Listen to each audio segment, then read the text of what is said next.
ক্ষমতা গ্রহণের প্রথম মাসেই উনি সমস্ত লিডিং এডিটরদেরকে ডেকেছেন। আপনাদের চিটাগাংয়ের এডিটর এসেছিলেন,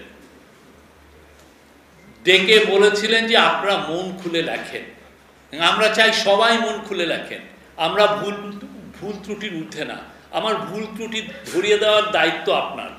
আপনি আমাকে বলেন যে এই কাজটা আপনি ভুল করছেন, আপনি আমাকে বলেন এই পলিসিটা নিচ্ছেন, এই পলিসিটা ভালো হবে না, এটা খারাপ হবে, ঠিক না? এই কিন্তু জার্নালিজমে এই পরিবেশটা আমরা চাই, কিন্তু আমরা সেই পরিবেশের জায়গা না দেখে আমরা দেখছি যে কেউ কেউ বলতে চাচ্ছেন যে না, সেই আগের চেয়েও খারাপ অবস্থা, 3 জন সাংবাদিকের চাকরি চলে গেছে, অতএব আগে কি এই ঘটনাটা ঘটেছে? ভাই, 3 জন সাংবাদিকের চাকরি তো আমরা খাই নাই।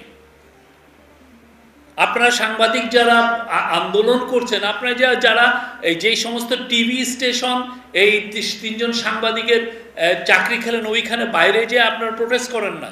প্রতিনিয়ত অপতথ্য আসছে, মিসইনফরমেশন আসছে, ডিসইনফরমেশন আসছে, এবং এই মিসইনফরমেশন ডিসইনফরমেশন নিয়ে আমাদের সোসাইটিকে ডিস্টেবিলাইজ করার চেষ্টা হচ্ছে।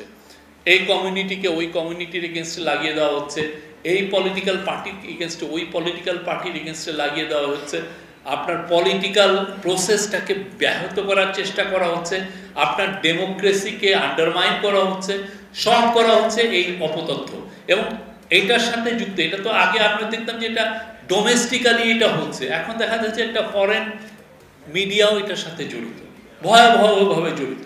প্রতিদিন তারা মিথ্যা নিউজ দিচ্ছে, একটা দিন নাই, প্রতিদিন 10টা 5টা, অনেকে এটা বিশ্বাসও করছে। আমরা এই যে জুলাইয়ের আগে 15 বছরের যে বয়ান সাংবাদিকরা করলো, আমরা প্রত্যেকটা, আমাদের অন্যান্য দেশে হলো কি, এই বিপ্লবের কারণে এই সমস্ত পত্রিকাগুলোকে বন্ধ করে দিত, টিভিগুলোকে বন্ধ করে দিত।